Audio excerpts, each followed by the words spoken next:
Happy New Year and welcome back to my channel. I thought that we would start off this year with the 26 books that I want to read in 2026. Now, usually I have done this as a physical TBR, books that I already have on my shelves that I really want to read, and I've never completed that TBR because so many books have come out. There have been books that I knew that I was going to read once they'd released and things like that, and I've never included those on my TBR. And I would also only put the first book in a series or one book from a series, and then if I ended up reading the whole series, it didn't count towards these TBRs. So I decided that if there's a series on my TBR, I'm just going to put the whole thing. So I thought for this year I would do 26 books, some of them being ones I already have on my bookshelf, some that are out that I just haven't read yet, and some that are going to be released this year. And I think that by doing this, I'm hoping that I'm going to actually complete this TBR or do better than I did last year. Last year I managed to do 15 out of the 25, which I was really happy with because the previous year I think I did 8 or 9 out of 24. So I'm hoping that we have better luck this year, and I thought I would show you all of the books that are on my 2026 TBR. So the first series on my 2026 TBR was recommended to me by Grace. I will put her handle up here. If you are not following her already and you want romance book recommendations, you need to follow her on TikTok. She is my go-to person for any recommendations, specifically sports romance. I know that she loves a lot of the same books that I do, like the Windy City series, and she recommended this series so many times, and because of her, it is one of my most anticipated series to read this year. So the first series on my TBR is the Boston Blues series by Molly Goins. The third book in the series actually just released this week, so I'm very excited to read it. She said that it's kind of got the same vibe as Caught Up and Play Along, which we both adore, so I completely trust her recommendation on this one, and I'm beyond excited to read them. So in 2025, I really got into sports romances. I'd already read a few like hockey romances, but I really enjoyed all of the different sports romances I read last year. So 6 books on this TBR are sports romances. So the next one is The Wild Card by Stephanie Archer, which will be hitting my inbox this week. I am beyond excited. I have arc read the majority of this series, I think. I've absolutely loved it, and I'm sure that this one will be no exception. I am so excited to read it, so it had to go on this TBR. And then in the same vein, another hockey romance I really want to read is Sin Bin by Chelsea Curto. I read the entire rest of the series in September and absolutely adored it, so I was waiting for this one to come out. So this is my newest purchase. It literally arrived yesterday so that I could film this. I'm beyond excited for Brody and Hannah's story. I already know that this is going to be a 5-star read for me, so I can't wait to pick it up very soon. And then the last sports romance on this TBR is In Her Own League. I cannot wait till the day that I have this book in my hands. It comes out a couple of days after my birthday, so I am just waiting for my copy to arrive. I just think it's going to be an immediate 6-star read for me. So next up is One Last Rodeo by Emma Lucy. I will never stop raving about this series. If you love Chestnut Springs, you will absolutely adore this series. I don't know how many times I need to talk about it. You guys need to read it. If it's not on your TBR, you need to add it to your TBR because this one is going to be coming out in July, and I'm so excited. I already know that I'm going to get an early copy, and I cannot wait to devour this book, except that it is the last one in the series, and I'm very sad to be leaving Willow Ridge. So at the same time, I want to binge it, but I also want to savour it. So I had to put this one on my TBR, but I am going to have to wait a little while to get my hands on it. Then the last book that I don't actually have my hands on right now is Mistakes Were Made by Lucy Score. I read Story of My Life last year, absolutely devoured it. It was one of my 6-star reads. I don't know what she does, but her small town romances are just unlike anyone else's. I absolutely love them, and even though it's predictable, I could not put it down. I don't know what felt so refreshing about it, but it just felt so different. And I just loved the concept that she was a romance author, and this one is going to be following her agent.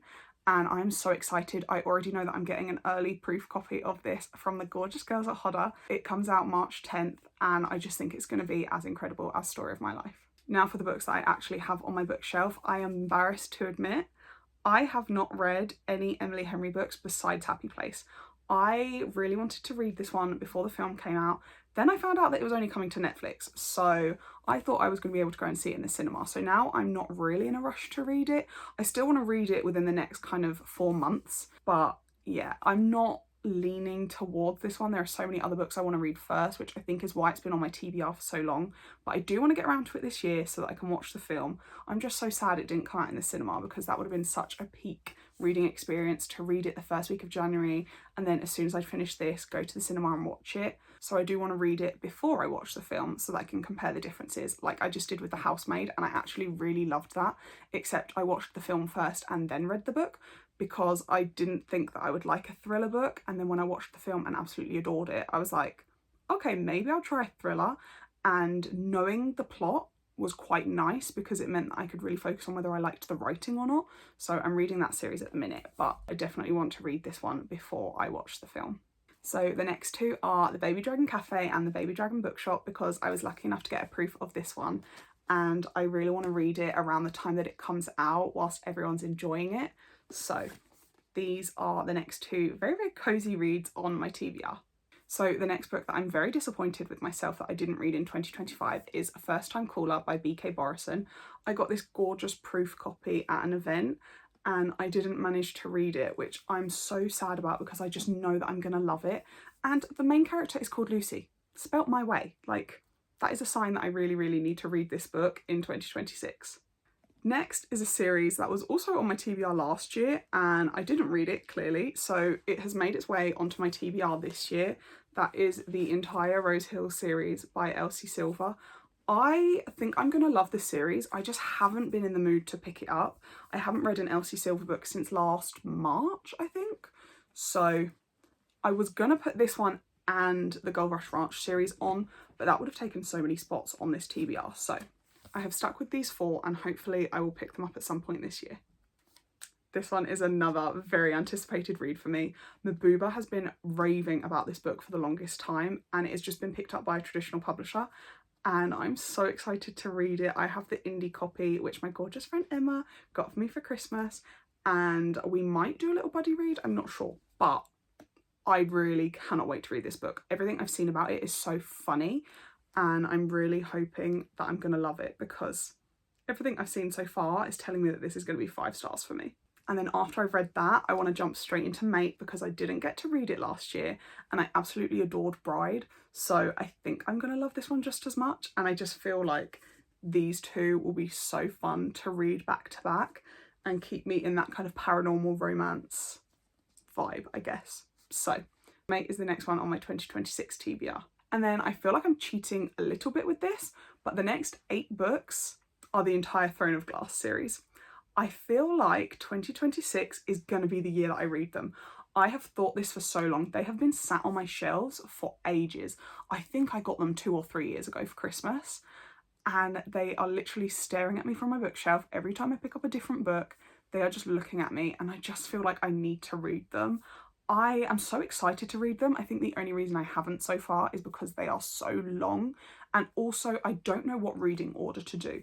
When I was originally going to read them, which was maybe 2 years ago, I was thinking that I was going to read Assassin's Blade 3rd, I think. But I know a lot of people say you should read it first. So I need to decide what order I'm going to read it. And then I'm really hoping that I can just kind of binge the series, which I didn't do with ACOTAR. With ACOTAR, I kind of took a month in between each book. And whilst I loved that because it made the series last longer, it was only a 5-book series, or like 4.5. So this 8-book series, I feel like it's going to take me ages to get through, but I don't know whether I want to read them back to back, because for me, I can read maybe 4 books a month. Those books are so long. That's going to take me like 3 months to read the entire series, and I don't know whether I want to commit to that or whether I want to kind of read a little short fluffy romance in between them. I'm not sure, but those are the last 8 books on my TBR and probably the most intimidating out of the whole lot, and I feel like those are the ones that if I don't complete my TBR, it will be because of that series and because I didn't have the guts to pick it up. So those are the 26 books that I want to read in 2026, and I'm really hoping that I can stick to this TBR. These are some of my most anticipated books of the year, or the books that have been on my bookshelf for the longest. So I have a good feeling about this year. I think this could be my year. I've done this for 2 years and not completed them, and I just feel like this year it's going to be different, because I have managed to put some of the books that I am so desperate to read that I know I'm going to kind of get into this TBR quite quickly, and I just think it's going to be a really, really fun reading year. So thank you so much for watching this video. Give it a like if you enjoyed it and subscribe if you're not already, and I will see you all in next month's video.